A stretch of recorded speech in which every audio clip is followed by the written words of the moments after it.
Hello, everybody. Welcome, welcome, welcome. I hope you guys are doing well. And it's day 2 of Revolutionize Your Client Results. If you're just tuning in today for the first time and you haven't had a chance to look yet at yesterday's Facebook Live, it was really awesome. I highly, highly recommend. You should be able to find it in this group from yesterday. It's labeled Revolutionize Your Client Results, Day 1.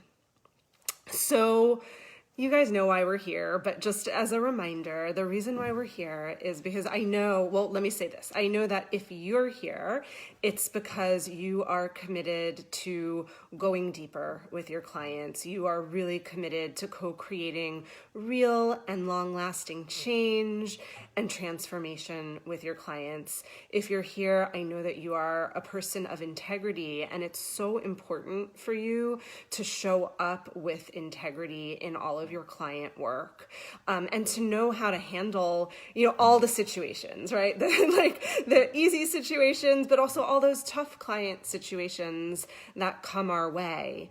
And if you're here, you probably know that, doing all of this, being able to handle the tough situations, being able to go deep, being able to co-create transformation, first and foremost, it's, because it's our passion, it's because it's our mission, it's because it's the right thing to do. But the added benefit is when we do this, it boosts our businesses so much. It's the best marketing tool you can have, this marketing tool of being super effective and amazing with clients. Because when you are super effective and really transformational and really effective and really working to create those results, that's when you get client renewals, clients that renew over and over and over again. That's when you get so much more referrals, right? From happy clients that want to tell all of their friends about you. That's when you have higher retention rate in your programs, and that's when your reputation precedes you. Not to mention, you start to get rid of that fraud factor as a practitioner. You stop feeling not good enough so much. And when that happens, all of your marketing gets better because you're feeling more confident. Everything moves in much more easeful ways. And so the reason why we're doing these 3 days of assessments and troubleshooting exercises is because a great first step to learn how to go deeper, to see how to become more transformational, is to have a good idea of where you're at, what's really working, what's not working, where are your strengths, where are your next places of edge to work on. And yesterday, in day 1, we went really deep with that. We did just a full-on exercise to look at your client results and what's happening with your client results, to look at all of your foundational skills in detail so that you could assess each piece. Today, we've got a lot of work ahead of us. We didn't get to worst client case study yesterday, and I wasn't able to do it last night. And it's actually perfect because worst client case study goes really well also with seeing how well we're working with client resistance. So we're going to look at both of those today.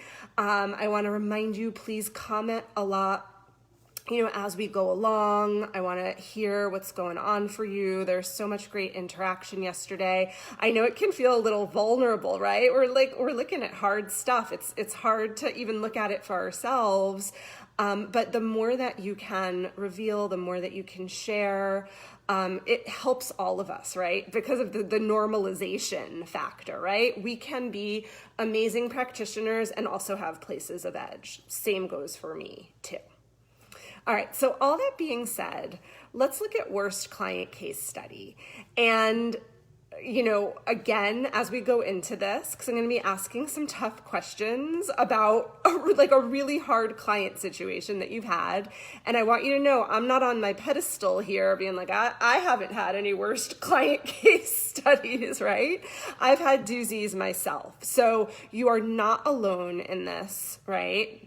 As you look Be gentle with yourself, be gentle with yourself, be gentle. This is not so that you judge yourself. This is so that you have more information for yourself, so that you can more effectively move forward in developing your skills. So with all of that, let's jump in. Worst client case study. First question, identify the client that you've had the worst experience with. Identify a client the client that you've had the worst experience with. This should be someone who was or is someone that you actually really like, someone that you enjoy, someone that you respect, but also someone who you had a lot of trouble with when you're working with them. A client who just maybe couldn't move forward in meaningful ways. Or maybe something big and dramatic happened too, a blow up or something like that, right? So who was that client? And take a moment and note that for yourself. And then I'll give you another moment just in case you need to think. Right? So someone who was really tough, who just didn't move forward, didn't get results, or maybe there was some kind of big blow up, or they had a kind of resistance that you didn't know how to handle, something like that. So from there, next question, because we're always going to start with what went well. I guarantee you, no matter how bad the situation went, there are things that went well, right? So I want you to identify what went well with this client, right? Even if it was a nightmare client, like total, utter nightmare, for sure, you did plenty of things that were powerful and effective and aligned with this client. And it's so important to acknowledge that, right? So identify that, nightmare client, that, the one that you've had the most trouble with. And then first thing, what are some amazing things that you did? What are some things you did well? Maybe you held beautiful space for that client. Maybe you asked great questions. Maybe you were really compassionate and understanding. Maybe you were patient. What was it for you? Take a moment with that. What did you do well? So you have 20 minutes.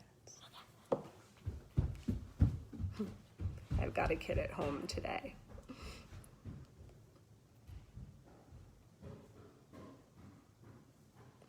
Take another moment with that. What did you do really well with this client? Maybe what you did really well is like you didn't have your own meltdown, even though it was so stressful, right? Okay, next question. Just write down some of the biggest problems that you had with this client. What were the problems? What makes this worst client case study? Was it that they never did their homework? They never took action steps? Was it that they were constantly changing their vision? You would come up with one thing, start working towards it, and then they would find the next shiny object. Were they constantly disappointed with something? Did they accuse you of something? This starts to get into resistance archetypes a little bit also. But for right now, what are some of the biggest problems that you had with this client? And I'd love, if you guys comment, I'd love to see some. What are you seeing so far? I'll give you another half minute with this one.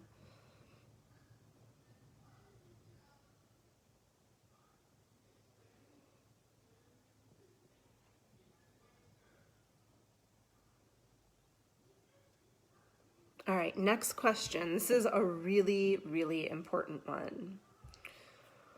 What were the places with this client that your fear, you as the practitioner, that your fear and your limiting beliefs show up?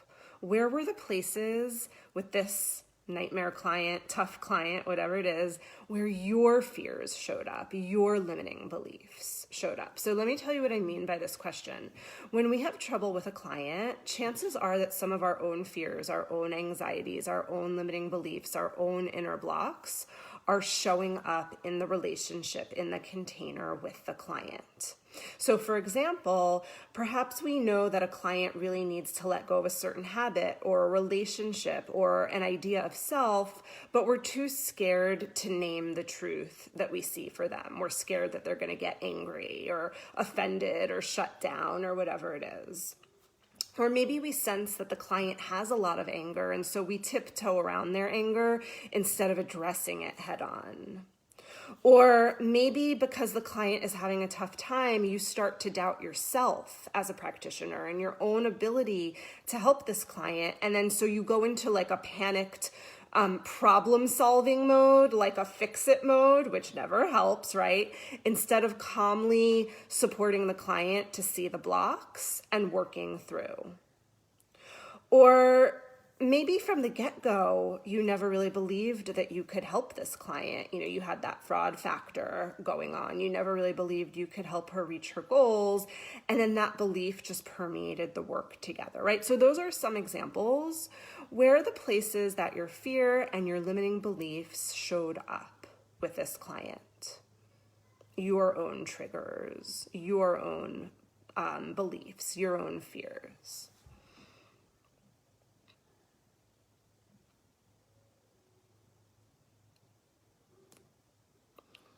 Where did they show up? And again, you guys are a little quiet today. I'd love to see some comments on this. What are you seeing? It's so helpful, not just for you to share, right? So that there's no like shame or weirdness around it, but also so we can normalize and kind of spark other ideas.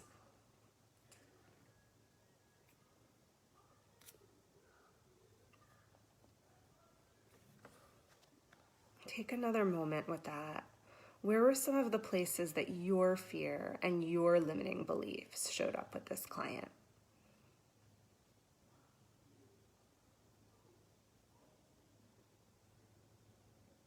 Because again, when something is going haywire with a client, 9 times out of 10, it's not just the client, right? It's us, it's our energetics. Energy follows energy.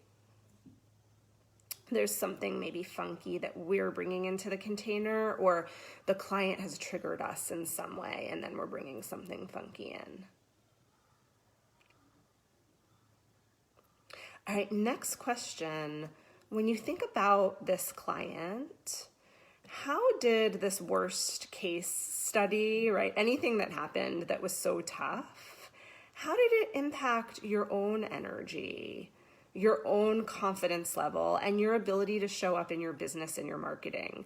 Did what happened with this client just kind of stay in that container, or did it spill out for you into not having as much confidence with other clients, not having as much confidence, or maybe messing up a prospect call, not showing up as fully for marketing or visibility? You know, what was the impact?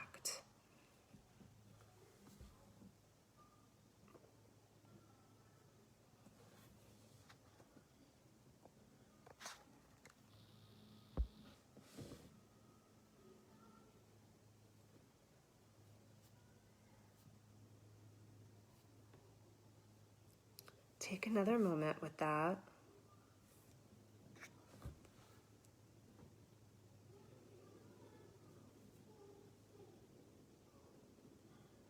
Okay. So when you just take a look overall at this worst client case study, what are you seeing? What's important here for you? What's an aha or a takeaway? What are you noticing?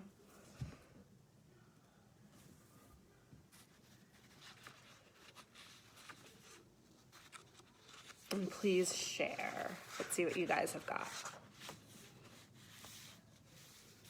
All right, and so worst case client study is also so related to resistance archetypes. and resistance work.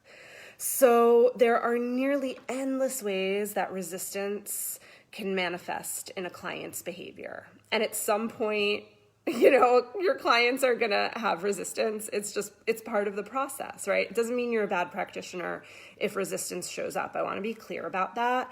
Resistance is a symptom of fear, when fear is really embedded. And when people are in a growth process, fear naturally comes up sometimes, right? So it's not a bad thing if a client goes into resistance. It actually means like they're in the growth process. But what's so important is that you as a practitioner know how to handle it, know how to navigate it, know how to walk your clients through it. So there are endless ways that resistance can manifest in a client's behavior. And here are some of the most common ones. First of all, not showing up on time for sessions, right? If a client consistently doesn't show up for sessions on time, then they're in resistance. If they cancel last minute, not just once, obviously things happen, but consistently. If clients don't show up at all don't even let you know, there's probably some kind of resistance to the work that you're doing together, to their goals, to the things that you've strategized, right? If a client has a bad attitude, that's usually a sign that there's some kind of fear, some kind of resistance, right? To you, to the work you're doing together, to the goals that they're working on with you. If they consistently don't take action steps in between sessions, they don't do their homework, that is a problem, right? That means that there's some kind of resistance going on. If they happen to get mad at you because they're not getting results that they want, right? And they have a lot of anger or judgment towards you, chances are that there's resistance going on. Resistance to you, to the work together. If they get stuck in confusion, right? Like they're normally a very, very smart, wise, capable, but they go to take action steps, or it's the middle of sessions and they're just totally confused, usually a sign of resistance. Or if they get paralyzed in victim mode, that's also a sign of resistance. So when you know how to work with your client's resistance, it makes all the difference, right? And some of the most common resistance archetypes that come up are the victim, the judge, the confused one, the needy one, the flake, the know-it-all. Those are some of the most common ones that can come up, right? Now, we're not going to get today into how to handle it when they come up. We do all of that in Sacred Depths. We go